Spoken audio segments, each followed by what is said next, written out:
We've heard VGK is shopping William Karlsson, but insider Elliot Friedman says that's not the case. What to believe? More ahead on this edition of Locked On Golden Knights.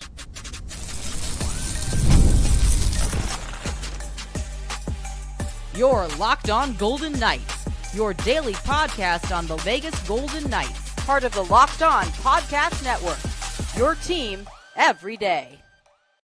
Hi again, everyone. I'm Tony Cardasco, longtime sportscaster, marketing consultant, and the host of Believe in Vegas of the new podcast. And my new episode is up with boxing scenes. Ryan Sangalia, you can get that now wherever you get your podcast. A little shameless plug. He, of course, is Chris Golick, the owner of Silver State Cards and Sports and the collectibles editor of the Hockey News. We appreciate you making us your first listen every day. Coming up ahead on today's show, later on, the VGK road trip, they're going to go to Arizona. They're raising Arizona, if you will. And we'll take a look at the Oilers series against the Panthers. And the top story of the day is Karlsson on the block or not? So we've seen reports that William Lars Karlsson was nearly traded for Mitch Marner, not once, but twice. A year ago in that deal that included Shea Theodore. And at the trade deadline in March, he could have gone to Carolina in a 3-team trade that would have sent Marner to Vegas. Now, Elliot Friedman on 32 Thoughts yesterday reported that Karlsson is now, it's a very strange tweet and everything else, and just the way that they approached it there. Did Karlsson call Bill Foley on the bat phone? Is that what happened, and said, hey, what's all this about me being traded? Honestly, how did it go down from allegedly shopping Karlsson to now taking him semi-officially when you call Friedman and say, hey, you know, he's getting tired of all these rumors. And now, basically, he's off the market? What to believe? What to believe is it's June 11th and everything is in play.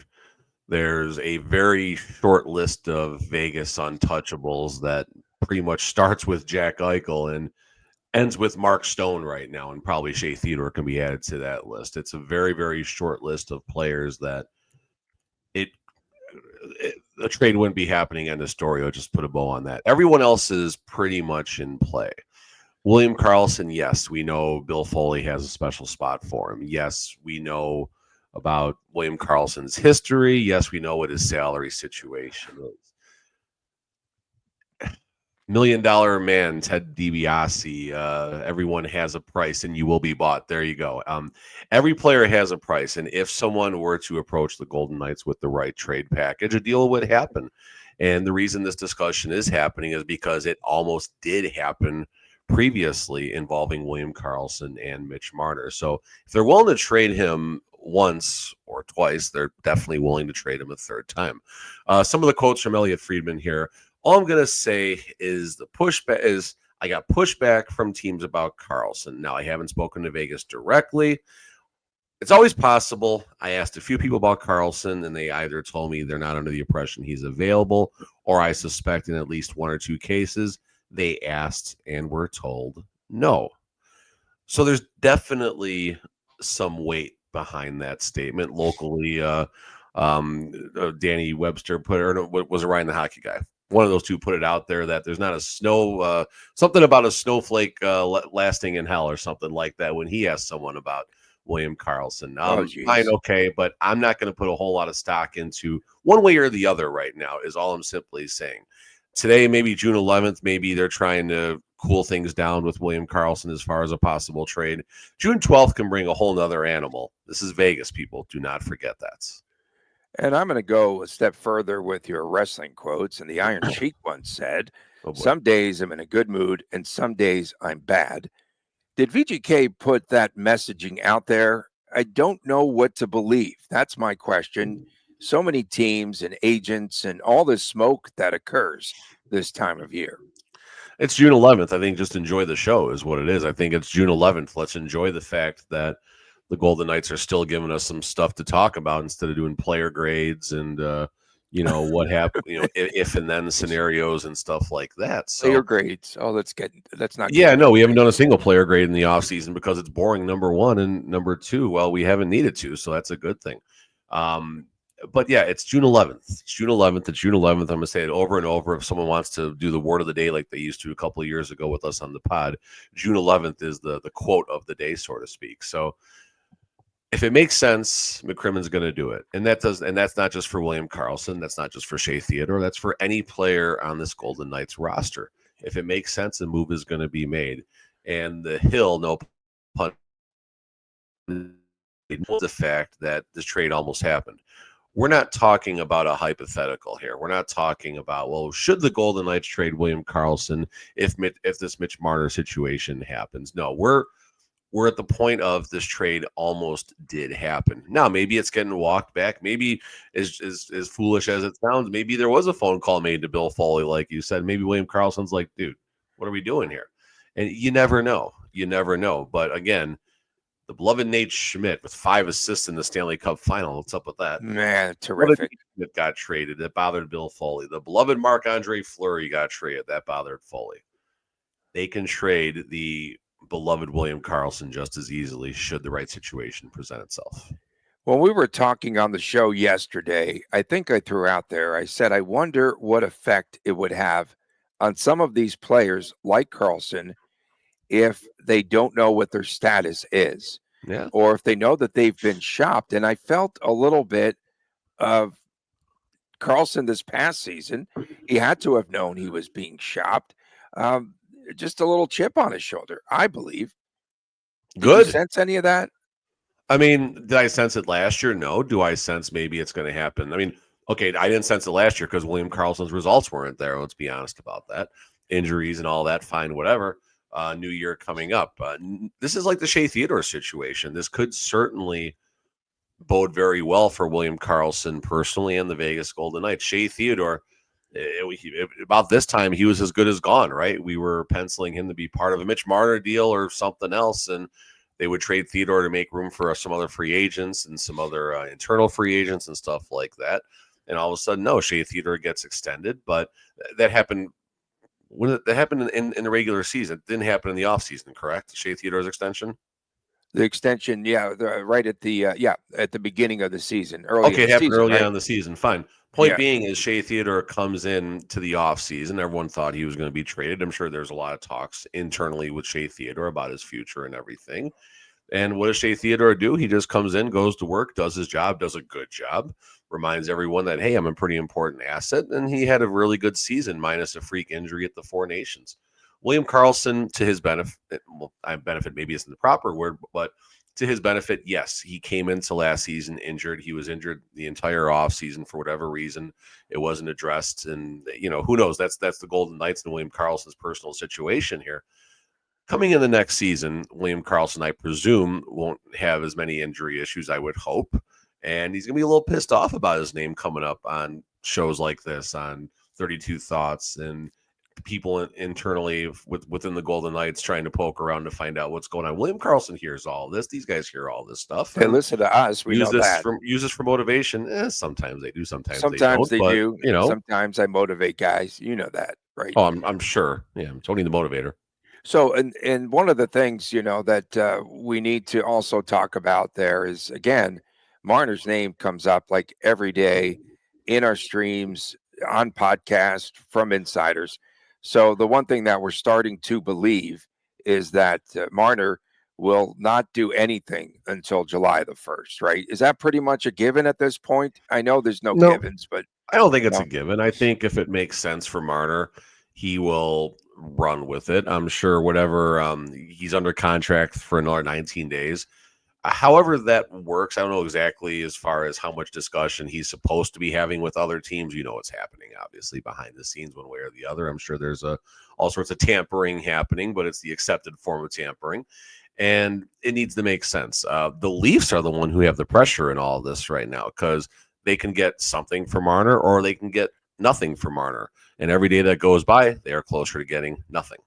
And it appears as though they're very heavy on trying to re-sign Nyes and extend him and Tavares. I think that's in their rumor mill. So much Nye is happening. good. Tavares, whatever. Whatever. That's Tavares Tuesdays, and we're on Wednesday, so we need a W. Alliteration. Coming up next, no NHL expansion anytime soon, and that means VGK can now further plant its flag in Arizona. Raising Arizona next, right here on this edition of Locked On Golden Knights.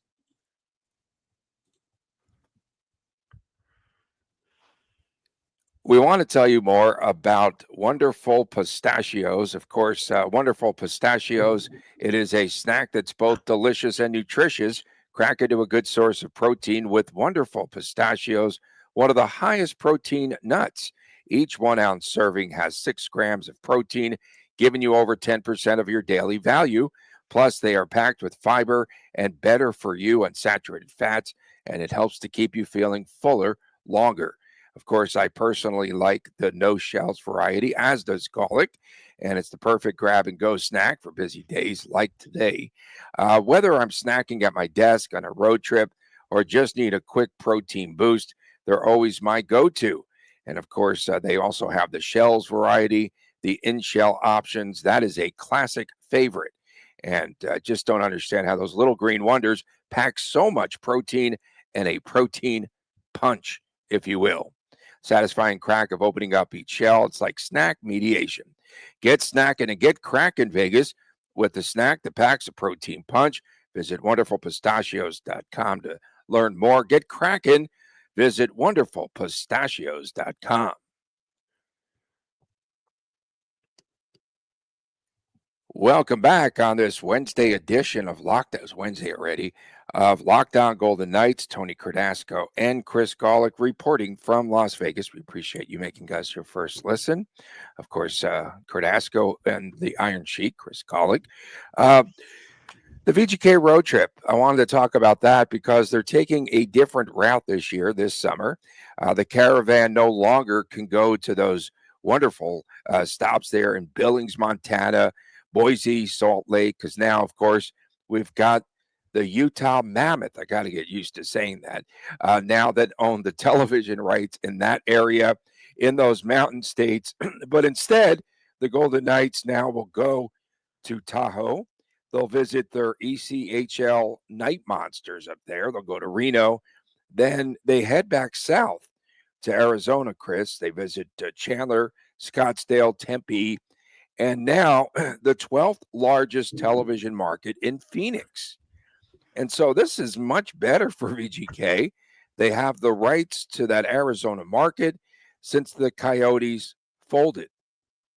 Yeah, I mean, it's this caravan. I mean, it seems a little goofy and stuff and all of that, but it gets accessibility to the team, gets some interest and everything. Arizona, of course, is a sensitive market given what's happened, and hopefully the Arizona market continues to support the Vegas Golden Knights. I mean, I don't know if they're ever getting their team back, so hopefully it lasts for a long time. And what I like when I look at the itinerary here are all the on ice clinics here. From on Saturday the 12th, they're going to be on the ice in Lake Tahoe, free on ice clinics. Just people get on the ice from 5 to 8 and 9 to 13, have some fun. They're doing a learn to play session, which is what my son Christopher went through and what many of the kids went through within the Vegas Golden Knights youth organizations. Free on ice clinics in Chandler, Arizona, more free on ice clinics and everything. They're doing ball hockey in Phoenix as well, Lost VGK ball hockey. So, I mean, this is certainly a great way to continue to build not just the Golden Knights following, but more youth hockey. Arizona youth hockey is in a different place than Vegas as far as rinks and everything, and maybe a little more cemented, but they're still helping to grow the game, which is what's the best about all of this here. Forget the Golden Knights, forget everything for a second. Just growing the game is the most important thing, and that's nice to see. And of course, the business side of the Golden Knights sees some benefits from doing this too. The penetration into those markets means a lot. Again, growing the sport, yes, as you mentioned, the fan base, sell merchandise, and hopefully get these fans to purchase tickets. And I think that I'd much rather have Phoenix than the Rocky Mountain region in that zone. And you also mentioned, of course, a better opportunity to tap into the Hispanic market, right? Is that what you were saying in the Arizona market as well? Because that's important there to reach out to those fans. They're doing a couple sessions of 10:30 to noon at the Sunny Slope Community Center, the Los VGK Ball Hockey. I hope I'm saying that properly. Los VGK Ball Hockey. And then in Phoenix, 11:30 to 12:30 at, I hope I'm saying this properly, Chicanos por la Casa, 3216 Van Buren Street in Phoenix. So there you go. Yeah. The Coyotes really mess things up here, when you look at the big picture. The owner So- messed things up. That guy's a clown. That guy's a moron. The guy's an idiot. Is that why VGK is going to go to Reno there? Because again, those conversations and the talks, and of course, I had that scoop that that Tucson team there, the AHL team will relocate to Reno if they ever build that arena there. So maybe they're going there for the block, of course. Yes, there's television too in Arizona. So They have if you TVs in are, Arizona, Tony. Good take, bro. Good take, bro. they have TV there. Yes. So Arizona 61, that channel on Cox Cable, channel number 6. And of course, they also have, they're in Tucson on Arizona 58. So in case you want to tune in there, Garlic, when you go on the road. And they also have nighttime minus that reaches into Arizona. And I can guarantee you that it's probably better reception there than it is down the street here in Vegas. But in any Just event, quick AI search and stuff like that. Curious where Arizona ranks as far as how is a sports city. And again, this is an AI Google thing, so let's take this. AI with a grain of Google. salt. Okay, we know it's the 12th largest television market, which is so important, very important to reach there. Yeah, 12th largest, and then top 10 sports business cities. So basically, there's a lot of money going around to sports, whether it's professional and everything below right there. So the Golden Knights do get that exposure. And I don't know if there's anything more they can do with this. Like they're going to start. I mean, maybe they play a preseason game down there or something like that. I don't know. I still think. I don't know if this would be. I don't know how Arizona fans would take to this, but go to Mullet Arena and throw the Golden Knights and the Utah Mammoth. Not plural Mammoth. Throw the Knights and the Mammoth for a game at Mullet Arena just for fun. So yeah, I don't know. I mean, it's how much bigger can this get? What can this lead to? Obviously, they're not going to play. Golden Knights are not going to play regular season games in Arizona or anything like that. But Preseason would be great. No, yeah. Preseason game would be great, absolutely. And I don't know, Yeah. throw an outdoor game in the football stadium down there, maybe. I don't know, whatever. Oh, yeah, no, it's really hot. Well, they're going to do that in Florida, so that's not, yeah. So they how come definitely, it hasn't been Allegiant yet? I mean, they got all the climate control and everything. If they can do it in Florida, they can do it in Vegas. yeah. I'm wondering the same thing too. And no, if we know that Bill Foley is very, let's say, intentional about the way he carries Intentional is a on good in word. business. It's a really Yeah, good word, very actually. I like intentional. that. Yeah, and I know that there's a lot more down the road. So yes, it could be something. And it appears as though now the NHL coming out and officially saying no expansion. They didn't give any timetable and say, well, we next plan on doing expansion in 5 years, whatever that frame might be. And so it doesn't appear as though anytime Arizona wasn't even mentioned, right, in those expansion cities. So they need a really strong ownership group, a new arena. They have so many things, and it's at least probably 8 to 10 years away. If I were to Oh guess. yeah, Tony, I'm gonna go a step farther, and nothing lasts forever, but this is as close to as it's going to be. I can't see it would have to be a spectacular ownership group, and it's not just about going in there. Like usually, expansion happens. There's there's more boots on the ground. There's a better circumstance. Looking at Vegas, looking at Seattle, even looking at the Utah situation. I know Utah is not expansion, but it kind of is to a degree, and you need to go in there, and they want to build. Was it up in Scottsdale? Is that where the arena would be? Where they had Chandler, like a complete like Scottsdale. Yeah, they I had don't a know. complete like community that they were going to develop, where the sports stadium was the heart of it, so to speak. And this is a tremendous undertaking for any ownership group that comes in. And if you build it, they will come. Maybe. I mean, it should be better than the Glendale and of course the Mullet situation, but why not look at Houston? Yeah, Houston has to be next. Atlanta, I think, is in line. Quebec. Yeah, if they ever do get Houston. it straight there. Houston. Yeah. Forget the other If two they ever cities. do They in had their Arizona. chances. They had their chances. Arizona's such a good television market. Coming up next, we thought that squirting water at the Panthers bench was funny. The NHL, not so much. Oh, I didn't see this. Nice. We'll talk about it next, right here on Locked On Golden Knights. Welcome back on this edition of I'm excited Locked for On the Golden teaser. Knights. I'm excited for the teaser. Was Imagine that how the okay? fans think right now. I finally got the hook there going. We appreciate you tuning in. Thanks for making us your first listen, all that. And of course, on Fridays, WTF Day. What the Friday, Saturdays, it's the Chris and Chris Jr. Let me show. guess the fine. Obviously, Go there's ahead. a fine. You're pretty good on fines. You are some good. stupid number like $5,212.48 or something. No, they went with an even number. So the total of the fines on Jake Wallman, $10,000. So $5,000 for squirting water at the Panthers bench. Come on, for real. Another $5,000 for the knuckle sandwich and roughing Matthew Tkachuk. So theoretically, I was pretty close on the $5,000 fine then. Oh, you got two separate fines. No, you win there. You get that. But neither were egregious. Come on. I personally thought that the Nick Waugh cross-check against Trent Frederick to the face was much worse. Could you imagine if that water squirting happened during COVID, what the fine would have been? Oh, my God. Oh, geez. He would still be out. He'd still be out. I still have this Waugh knucklehead move there in my head there. Fine. He scores the goal in the next game. That was the best part. I think it was $7,822.58. It was some really odd number. You're right. How do they come up with these numbers? Number one, but 10,000. They're trying to put an end to all the nonsense. That's not it. That's not how they're going to control this. It's a formality, is all it is. I mean, I don't know. Whatever. Some numbers here. Florida's minus 152 tonight. That's a big number, Tony. I think it's tomorrow night. No. Yeah. Okay. Whenever they're taking 2 days off again. Yeah. NBA Finals tonight. Yeah. Yeah. NBA Finals are tonight. That's correct. NHL somehow they found a way to screw the schedule up because they had the game Friday night, no game Saturday, Sunday, and then so they had the extra. So they're doing 2 extra days off. I don't get it. Whatever. They're also counter programming against the NBA, which is good. So they're not on top of each other. Right, but the NBA is at the least going every other night. You could have. They've had a few days off now. My point is, they don't go back to back, Tony. They don't go back to back. There's no back to backs. No.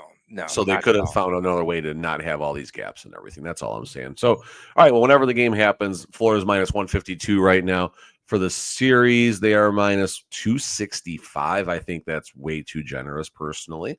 I think I said before the games 3 and 4 got going is that this series goes back to Edmonton tied at 2 games apiece, and we go from there. And I want that. I want that. That's a hill I'm willing to die on. Another Aiden Hill I'm willing to die on. So game 3, 8 players were sent to the showers early with misconduct penalties. 140 total penalty minutes. Things get real chippy, and at a certain point, and I like, again, what Edmonton had to do. They were pretty much forced to take McDavid and Draisaitl off the ice, or else you don't want those guys to get butchered. Nope. But as you look at things getting really feisty, teams really do have to protect their superstars. Yeah, and this is a conversation here we've talked about in Vegas. The Golden Knights don't have that person. Kolasar will take a punch for any of his teammates. He will stand up for any of his teammates. But again, it's not no other team is sitting in their locker room before a game starts. Okay, guys, if you hit Jack, you hit Eichel, watch out. 55 is going to get you. You got to have no. That's not how it works with him. That's why that's where the Tom Wilson types and everything come in, and we've talked about. This kind of new hybrid player of like Matty Tkachuk, and he might be one of the first generation players where yes, he's willing to punch you in your face, although he wanted nothing to do with Evander Kane the other day, but he's willing to get dirty, he's willing to throw his body around, and by the way, he's also going to put up 90, 95, 100, 105 points a season. So that's the type of player. I know those players are special. They're not out there a lot, but the Golden Knights do need an upgraded version of Kolesar. I'd argue that Kolesar maybe has a little more skill than maybe anyone thought he was going to have at this stage of his career. Kolesar has improved around the net. He has improved at creating time and space on the ice. So maybe let Kolesar develop the skill side of his game, and the Golden Knights can shop for another. I mean, that's why I said Nick Cousins would be perfect right now for this Golden Knights team. Good fourth liner who's probably going to score 7-8 goals, but also be that guy where if someone does start messing with Jack Eichel or the beloved William Karlsson or anyone else in this Vegas Golden Knights lineup, Nick Cousins is going to pound you. Nick Cousins is going to make you pay for it. So was Evander Kane. So would Tom Wilson. So would Tanev. I mean, there are so many players out there that would fit that mold that it's not just about bringing a goon. We're not looking to bring back Ryan Reeves in 3.5 minutes of ice time. You're looking for a good 8-9 minute fourth liner who can have an impact on the game as far as get some scoring chances, but also be the guy that other teams at least have to know when he's on the ice. What about the job in Game 3 that Ekblad and Forsling did on the two superstars, McDavid and Draisaitl? They held them to 2 shots and no points.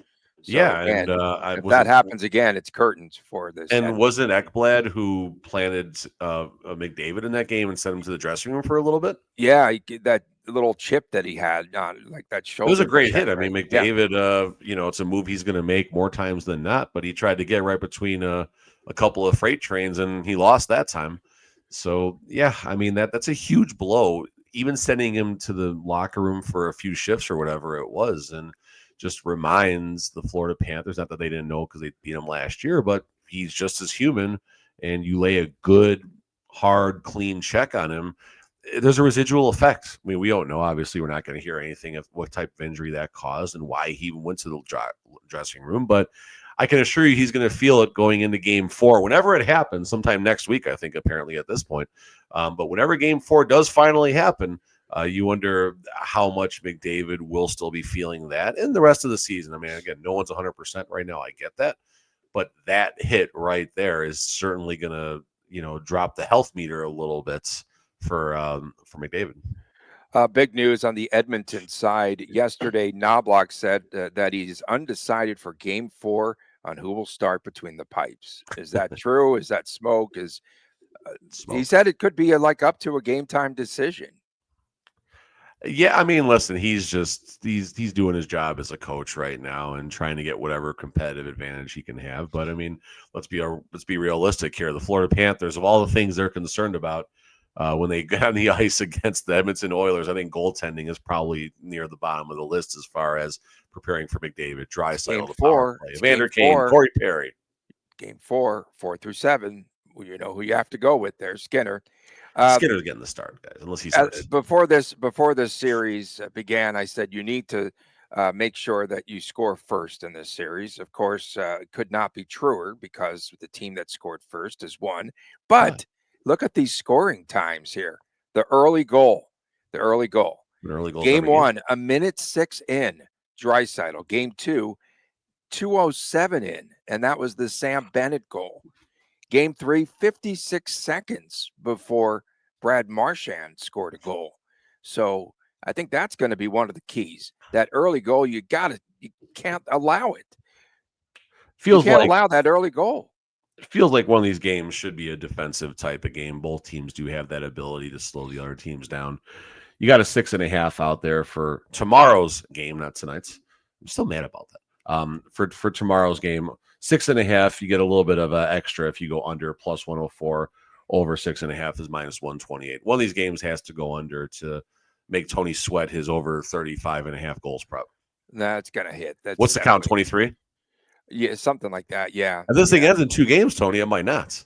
The penalty of the series is the cross check.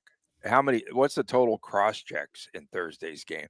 How about Darnell Nurse? Okay, so he gets like 2 cross checks in, and then they penalize him there on the third. Like, it's like there's so many cross checks in this series. I don't think I've seen that. There's a fine line real quick. You got players kind of shoving in the back with the stick. Yes, it can define as a cross check, fine, but it happens 30 times a game. And I don't know that there's a little bit of flopzilla happening right there between There's that some cross flopping. check. And then Yeah. Bobrovsky, yes, he got ran. There was goaltender interference, but he sold that thing harder than LeBron when Draymond Green blew in his ear that one time. I mean, good God. That was Lance Stevenson who blew in his ear. In any event, it sounds like something Draymond Green would do, though, right? we appreciate everyone tuning in, especially our everydayers. Yes, it does. Don't forget Friday's WTF Day, and make sure that you get on board for that. There is hockey tomorrow, and we'll again have more on the preview. More VGK news comes your way. I'm not talking about hockey, about the Stanley Cup. I'm tilting about that. I'm not talking about it tomorrow. Okay. From my man, Chris Golick, I am Tony Cardasco from Las Vegas. We'll see you tomorrow right here on Lockdown Golden Knights, and please take care.